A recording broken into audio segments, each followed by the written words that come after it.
À ton avis, quel sport va faire sa première apparition aux Jeux Olympiques de Paris? Marathon, Flamme olympique, breakdance, Cérémonie d'ouverture, les mots des JO.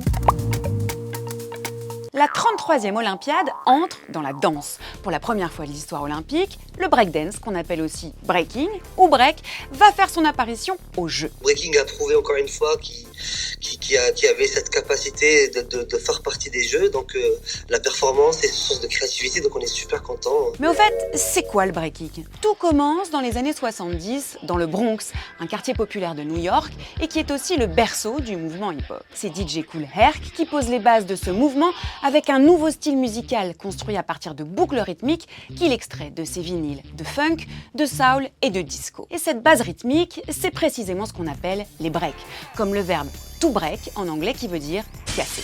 C'est ce qui va donner le mot breaking pour désigner la danse et par contraction les b-girls ou les b-boys pour désigner les danseuses et les danseurs. Cette danse est acrobatique et elle alterne des passages debout et au sol pendant lesquels les athlètes exécutent des figures qui portent toutes des noms anglais comme le top rock par exemple. Alors pour comprendre le jargon du breaking, la base de données France Term propose des équivalents en français. Aussi les danseurs ne s'affrontent plus dans des battles mais lors de défis au sein d'un cercle plutôt que dans un cypher.